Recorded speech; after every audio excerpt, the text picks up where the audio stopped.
Olá, meus caros, tudo bem? Sejam bem-vindas, sejam bem-vindos ao tópico crime impossível, artigo 17 do Código Penal brasileiro, tudo bem? Vamos falar um pouco aí sobre crime impossível, né? Na continuidade, artigo 14 e 15, às vezes até dá uma invertida, né? O aluno não entende isso, mas dolo e culpa é estudado antes, né? O 18 e 19 estuda-se antecipadamente, depois entra-se em consumação e tentativa, artigo 14, desistência voluntária e arrependimento eficaz, artigo 15, arrependimento posterior, artigo 16 e crime impossível, artigo 17 do Código Penal brasileiro. Tudo bem? Então vamos aprofundar o nosso crime impossível na tela, por favor. Sempre começando pela letra da lei, tá? Sempre começando aí pela letra da lei. Artigo 17. Não se pune a tentativa quando, por ineficácia absoluta do meio ou por absoluta impropriedade do objeto, é impossível consumar-se o crime. Do próprio artigo, já tiramos aí uma característica extremamente interessante, que eu já comentei contigo, você já sabe, só enfatizando, porque tem gente que erra. Teve uma prova, salvo engano, foi a prova para promotor de justiça de Goiás, que caiu assim: crime impossível é uma tentativa impunível. Crime impossível é uma tentativa impunível, certo ou errado? Certo. Muita gente falou, não, crime impossível você não responde pela tentativa. Sim, não responde, é uma tentativa impunível. Tudo bem? Onde está isso? É o conceito de crime impossível, iremos ver o conceito, e é o artigo 17, na tela. Não se pune a tentativa. Não se pune a tentativa. Não se pune a tentativa. Crime impossível é uma tentativa impunível. Tá? Crime impossível é uma tentativa impunível. Não se pune a tentativa. Crime impossível é uma tentativa impunível. Ok? Então, pense comigo. Pense comigo. Se crime impossível é uma tentativa que não será punida, eu sempre falo que o conceito do 14 engloba o crime impossível. O conceito do artigo 14, inciso 2 do Código Penal, que conceitua tentativa, ela engloba crime impossível. Se crime impossível é tentativa, qual é a diferença da tentativa punível para a tentativa impunível? Qual a diferença da tentativa idônea para a tentativa inidônea? Qual a diferença da tentativa útil para a tentativa inútil? Tentativa idônea é tentativa. Tentativa inidônea é crime impossível. Tentativa punível, tentativa normal. Tentativa impunível, crime impossível. Tentativa útil, tentativa normal. Tentativa inútil, crime impossível. Qual é a diferença? No conceito básico, elas são iguais. Temos uma pequena diferença no finalzinho. Tudo bem? Que essa diferença eu coloco no conceito de tentativa útil, na tela. Diferenças entre tentativa e crime impossível. Tanto na tentativa quanto no crime impossível, há o início da execução. Tanto na tentativa quanto no crime impossível, há o início da execução. O agente inicia a execução. Continuando. Tanto na tentativa quanto no crime impossível, o agente tem o dolo de chegar ao resultado, o dolo de praticar a figura típica, o dolo de consumação do delito. Tanto na tentativa quanto no crime impossível, o agente busca esse resultado. Então o dolo é o mesmo. Tanto na tentativa quanto no crime impossível, o resultado não sobrevém por circunstâncias alheias à vontade do agente. Professor, até aí você conceituou tentativa. Tentativa é iniciar a execução, querer a consumação, mas não conseguir por uma circunstância alheia à vontade do agente. Esse é o conceito do artigo 14, inciso 2 do Código Penal. Sim. Sim. Crime impossível vai estar ali. A diferença é que na tentativa punível é possível a consumação. Na tentativa punível é possível a consumação. Na tentativa impunível, não é possível a consumação. Se ele é impossível se consumar, eu não vou punir. É o crime impossível. Então, no crime impossível, é uma tentativa com impossibilidade de consumação. Aí eu pego isso e coloco no conceito de tentativa. Qual é o conceito de tentativa?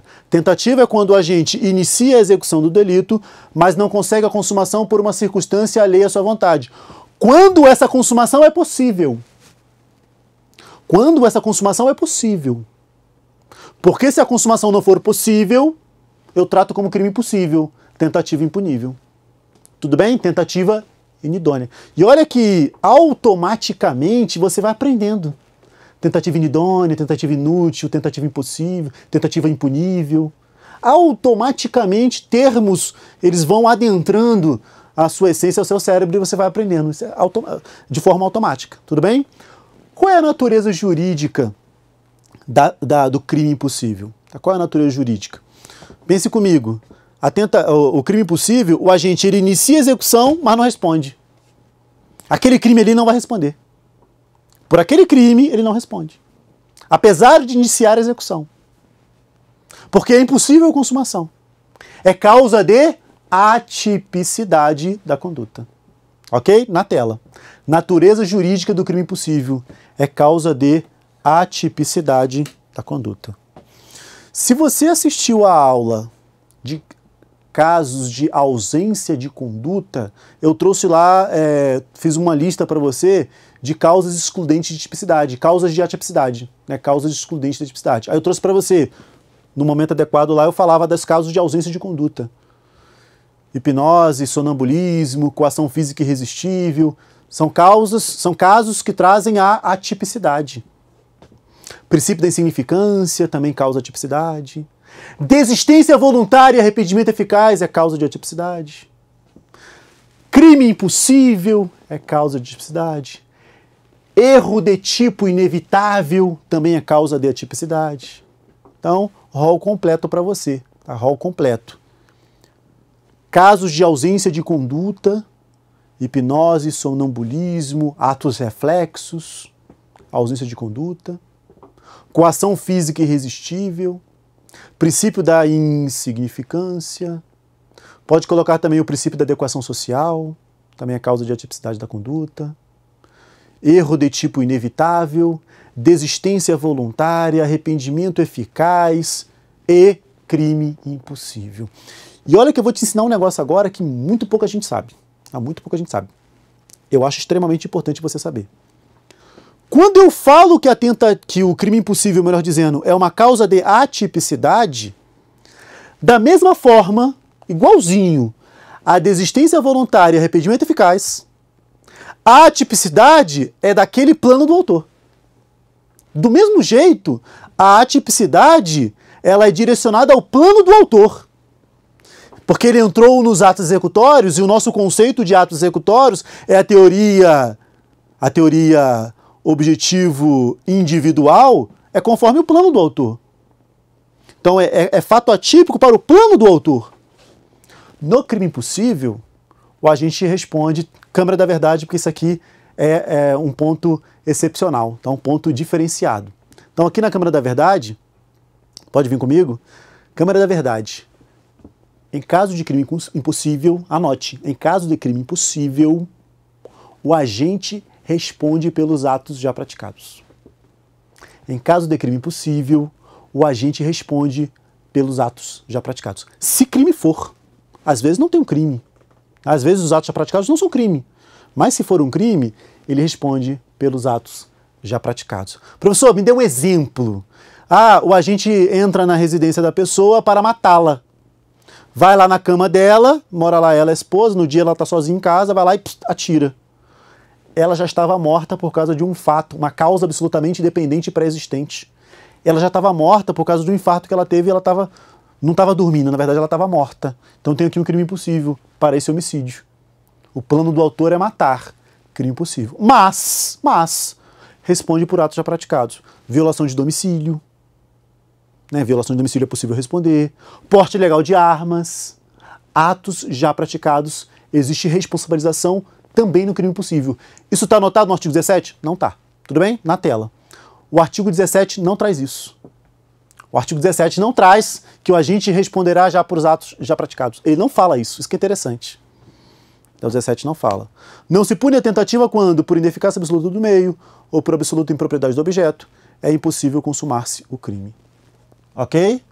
Tranquilo? E olha só. Então aprendemos aqui, olha só, aprendemos que a desistência, isso aqui eu preciso diferenciar contigo. Desistência voluntária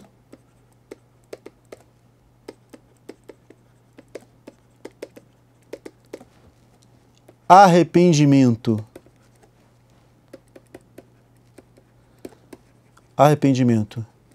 eficaz e crime impossível. O crime impossível não tem previsão legal, mas em todos eles o agente responde por atos já praticados. Versus. Tirar o texto fica mais fácil de você visualizar. Versus. Causalidade adequada.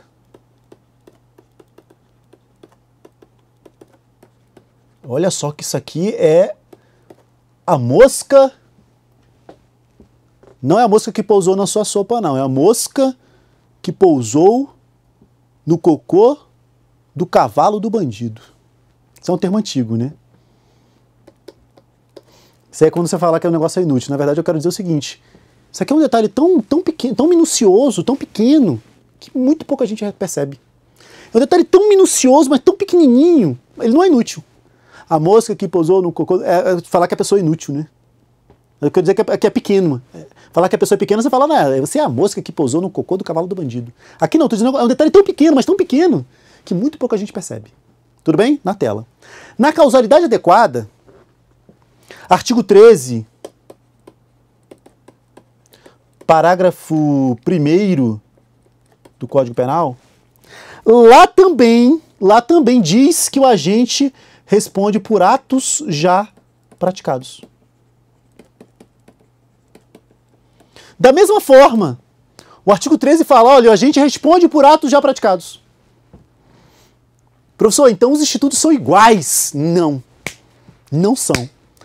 Atos já praticados, no primeiro caso tem um sentido, no segundo caso tem outro sentido. A mesma palavra, a mesma frase. Professor, qual é a diferença então? Cara, se isso aí cair em prova, ninguém vai saber. Ninguém. Você não acha isso em livro, pra você ter uma ideia.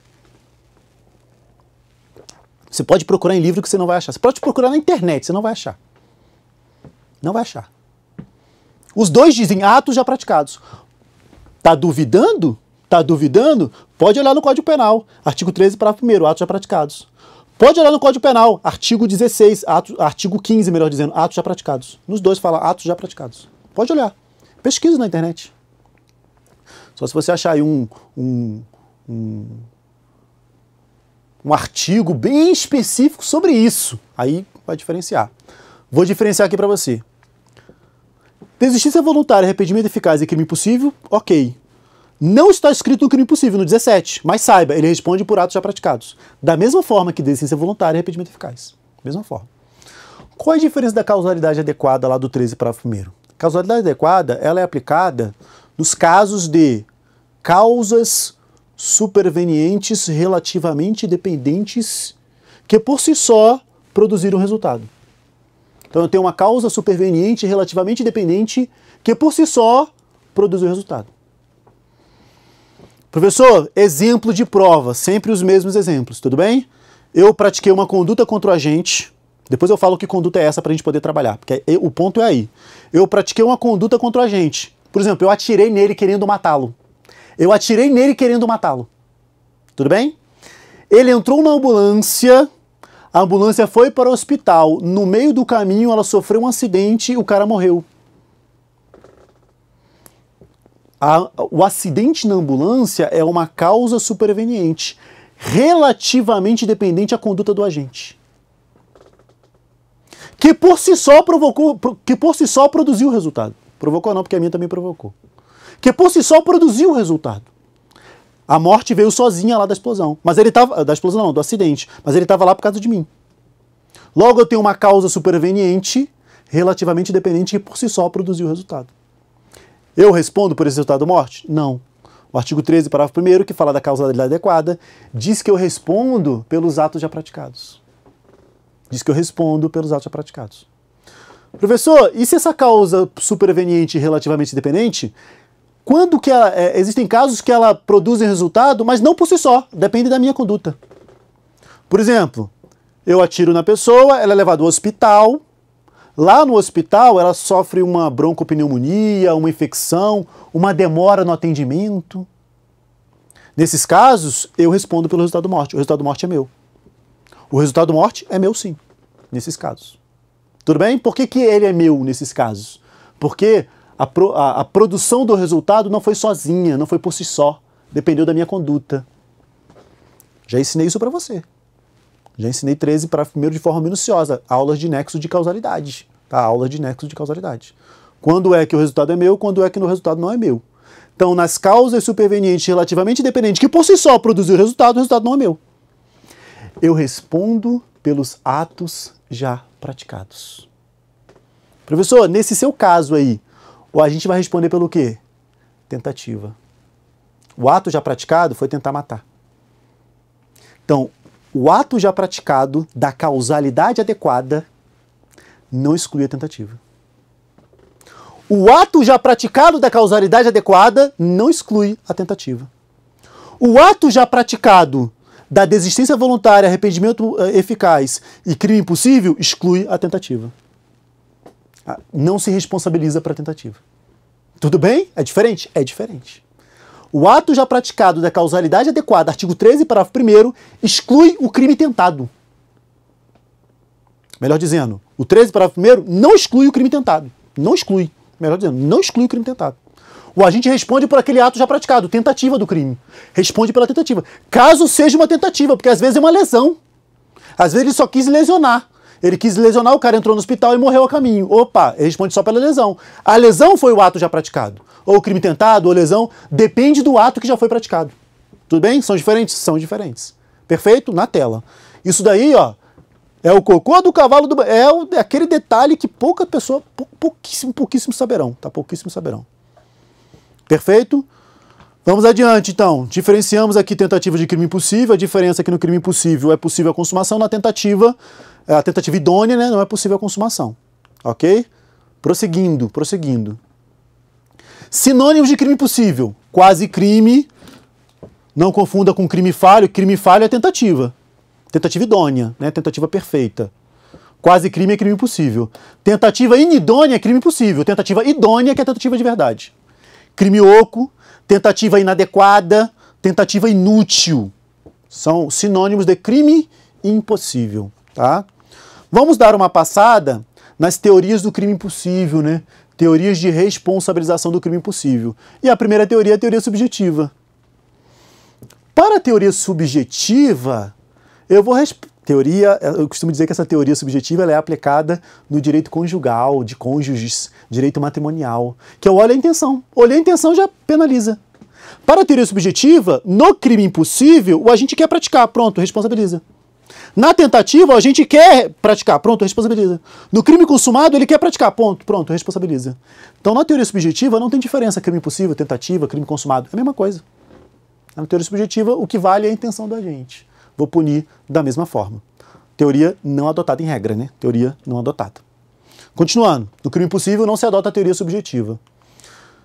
Segundo, teoria sintomática. Teoria sintomática, muito próxima lá da teoria da hostilidade ao bem jurídico. Teoria sintomática é quando a conduta, ela pratica pelo menos uma exposição à lesão, né? Um perigo de lesão, um sintoma. Uma teoria que alguns doutrinadores levantaram, mas é muito difícil na prática de dizer qual é a conduta que realmente tem ali um perigo de lesão, um sintoma ao bem jurídico. A adotada é a teoria objetiva. Eu verifico se a conduta consegue ou não chegar ao resultado. Eu verifico se a conduta consegue ou não chegar ao resultado. Essa é a teoria objetiva que é adotada pelo Código Penal. Mas não para por aí. Eu adoto a teoria objetiva pura ou a teoria objetiva temperada? Para a teoria objetiva pura, eu verifico se o meio é inidôneo. Sendo ele inidôneo, já é crime impossível. E essa inidoneidade pode ser absoluta ou relativa. Então, para a teoria objetiva pura, a inidoneidade pode ser absoluta ou relativa. Pode ser os dois, é objetiva pura. Basta que seja inidôneo. Basta que seja inidôneo que eu tenho crime possível. Verifiquei, o cara foi atirar, não saiu, opa, crime possível. Ah, mas poderia sair, essa arma aí às vezes acerta, às vezes não acerta. Opa, é crime possível do mesmo jeito. Para a teoria objetiva pura, não adotada. A adotada é teoria objetiva temperada, intermediária. Para ser crime impossível, o meio tem que ser absolutamente inidôneo. E não relativamente ou absolutamente. Somente os casos de absoluta inidoneidade, é o meio do caminho, né? Somente os casos de absoluta inidoneidade é que eu terei hipótese de crime possível. É a teoria adotada pelo Código Penal. Tudo bem? Na tela. A teoria adotada é a teoria objetiva temperada. Teoria sobre crime possível foi uma questão subjetiva para a prova de delegado federal 2013, salvo engano. Delegado Federal 2013.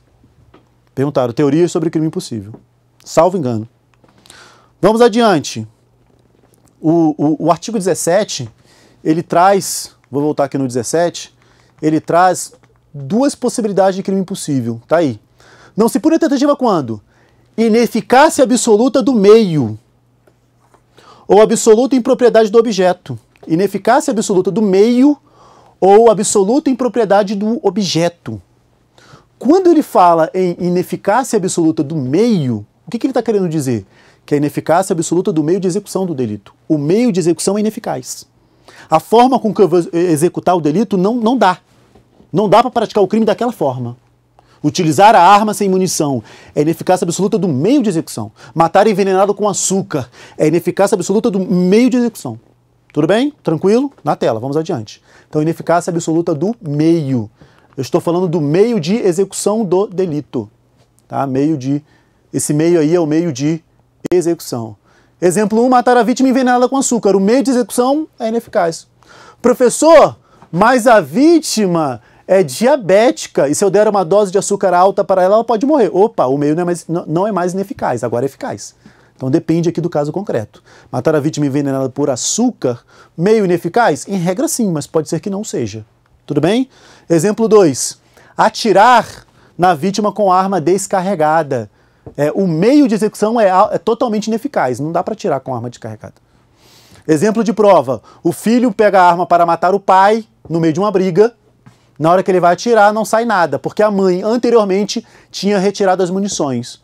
Tem uma hipótese de crime possível. Exemplo 3. A falsificação grosseira para praticar o crime de falso. Então a pessoa vai praticar, por exemplo, um crime de moeda falsa. Ele pratica um crime de moeda falsa. Ele pega um papel, recorta e coloca lá R$10.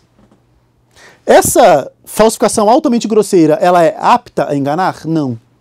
Então, para o crime de falso, a falsificação grosseira é um meio inidôneo, não dá para praticar. Para ser crime de falso, a falsificação tem que ser apta a enganar, tem que ser idônea. Ela tem que ser apta a enganar. Professor, mas eu ouvi dizer que a pessoa pode responder na falsificação grosseira. Pode, pelo estelionato. Na falsificação grosseira é possível o estelionato, sim, mas quem engana não é a falsificação, quem engana é o agente. O agente, se utilizando daquela falsificação, ele engana alguém. Quer ver? Vou pegar um papel em branco, só em branco, totalmente em branco, e vou colocar aqui quadradinho em branco, no formato de uma nota. Eu vou entregar para você e dizer assim, olha, essa nota aqui é uma nota de R$100. Você vai acreditar em mim? Não vai. Aquele papel, ele não é apto a enganar. Tem como eu praticar ali o crime de falso? Não, crime impossível. Crime impossível. Vou pegar esse papel, vários deles, e vou colocar numa maleta, embaixo de notas verdadeiras. E vou dizer aqui, ó, aqui dentro tem R$100 mil. Na verdade tem só algumas notas, embaixo é tudo branco. E eu te engano. Eu consigo te passar isso, te engano. Foi a nota que te enganou, o papel branco? Ou foi eu no meu ardil? Fui eu. Então eu pratiquei estelionato. Tudo bem? O estelionato é a enganação feita pelo agente. A falsificação da nota é a falsificação da própria nota.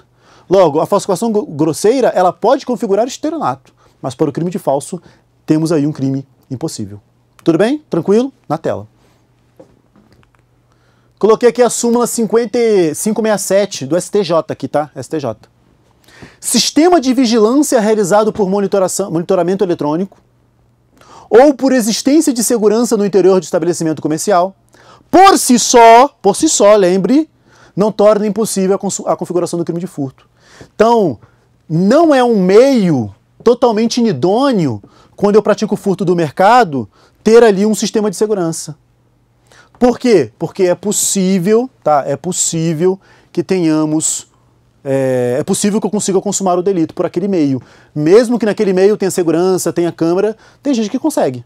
Então o meio aí não é totalmente inidôneo, tá? O meio não é totalmente inidôneo. Tudo bem? Tranquilo? Vamos em frente. Impropriedade absoluta do objeto. Qual objeto? Material. Impropriedade absoluta do objeto material do delito. Vou matar alguém que não é alguém, a pessoa já está morta. É uma impropriedade absoluta do objeto material. Objeto material, pessoa ou coisa sobre a qual recai a conduta. Eu entro na casa para furtar, chega lá, não tem nada. Crime impossível, não dá para furtar. Crime impossível, não dá para furtar. Isso é impropriedade absoluta do objeto material. Tudo bem? Exemplo 1, atirar em uma pessoa já morta. Hipótese de crime impossível. Exemplo 2, mulher ingere remédio abortivo, mas ela não está grávida, não tem ali o objeto material, que é a pessoa a qual recairá a conduta. No crime de aborto, a pessoa a qual recai a conduta é o feto, a vida intrauterina, só que não tem ali, não existe, ela acha que está. Tem aí um crime impossível por impropriedade absoluta do objeto material. Tudo bem? Na tela, súmula 145 do Supremo. Não há crime quando a preparação do flagrante pela polícia torna impossível a sua consumação. Eu entendo que essa súmula ela é relativa a meio de execução. O meio de execução é impossível porque a polícia está monitorando. Tá? O meio de execução é impossível porque a polícia está monitorando. Não há crime quando a preparação do flagrante pela polícia torna impossível a sua consumação. Professor, vou roubar uma pessoa e na hora que eu vou roubar não tem nada no bolso dela.